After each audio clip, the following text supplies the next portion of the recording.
We are 5 months into this pandemic. More than 150,000 people have died of the coronavirus in the U.S., and the nation's leading infectious disease doctor is still reminding Americans to get back to the basics. Wear a mask all the time when you're outside. Social distancing, 6 feet at least. Avoid crowds. Close bars in areas where there's viral activity, and do hand hygiene. NBC News medical correspondent Dr. Torres joins me now. Dr. John, you heard Dr. Fauci there.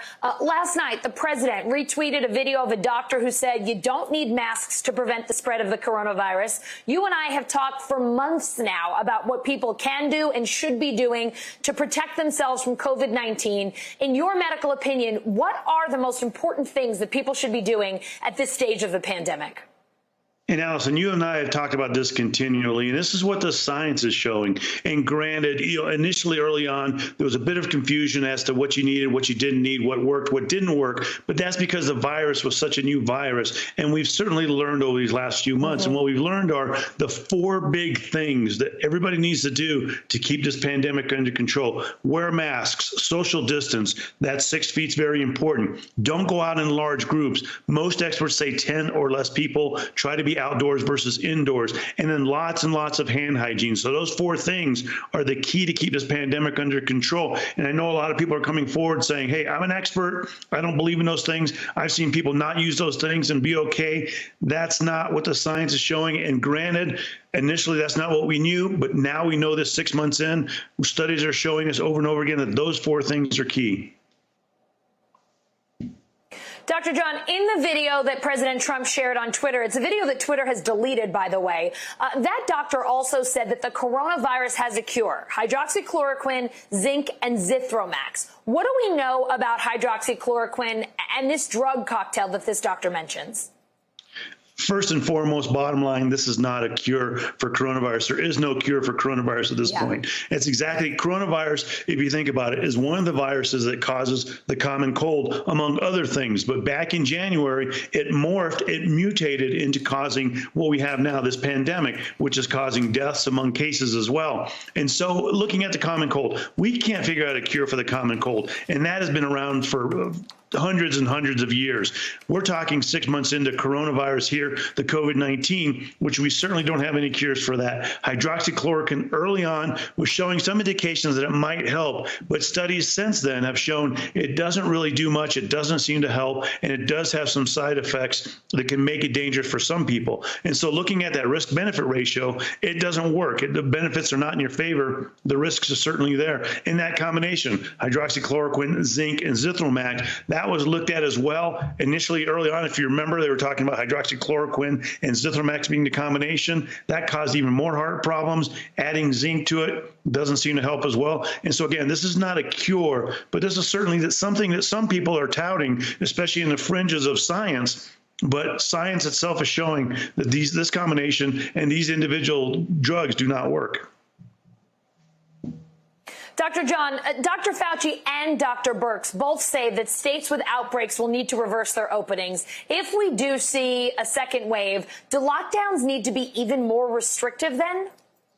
And I think that's what you're going to see. You're going to see the reopenings rolling back a little bit, but I don't think you're going to see them, Allison, roll back to the extent that we had back in March, April timeframe. Okay. And what they're looking at now, what Dr. Fauci had talked about, is bars seem to be one area of concentration that seems to be the trouble spot for causing coronavirus cases to start spreading. So they're looking at doing things like, okay, let's go ahead and close down bars in certain areas, especially areas that are hotspots, but keep other things open, keep businesses open, keep manufacturing facilities open, because we can control those. But just the nature of the bar is it's hard to wear a mask if you're having a drink. You're around people, you're constantly in contact with people. That's part of being in the bar scene, and that lends itself to getting coronavirus. So if we can close things like that down, where people socialize in environments like that, where they can't social distance, they're not wearing masks, that will go a long way towards making sure we get the pandemic under control, and perhaps more importantly, making sure that we have the other things that are opened up, staying open up, so we can get society and the economy back on track as well.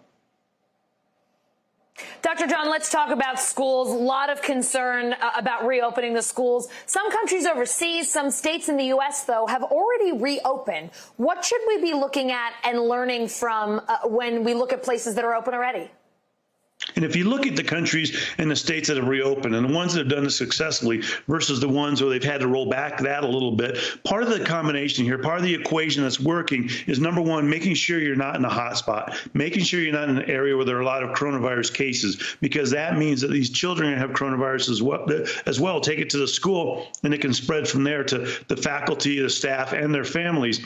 But on top of that, also in the school system itself, the things that seem to help, that social distancing, wearing of masks as much as possible, lots of hand hygiene, those things we constantly talk about, those need to be incorporated as well. And there needs to be testing and contact tracing available to make sure that if a case does crop up, that you're able to, one, isolate that case, but also contact trace whoever they might be around. One thing that seems to be working in a lot of areas is the pod system, where a group of 10 or 20 students, along with their teacher and faculty, will stick together. So if somebody gets sick, that pod gets sick, but it doesn't necessarily contact other pods and cause problems there as well, Allison. So those seem to be the keys that seem to be working in other areas. All right, Dr. John, we're going to go through it one more time before you go, because it seems that some people still aren't getting it. The 4 things you need to do, or the 4 best things you could do to protect yourself from the coronavirus. The 4 things you can do: wear a mask, social distance, don't be in large groups, and lots of hand hygiene. That's what's going to get us through this pandemic. Hey, NBC News viewers, thanks for checking out our YouTube channel. Subscribe by clicking on that button down here, and click on any of the videos over here to watch the latest interviews, show highlights, and digital exclusives. Thanks for watching.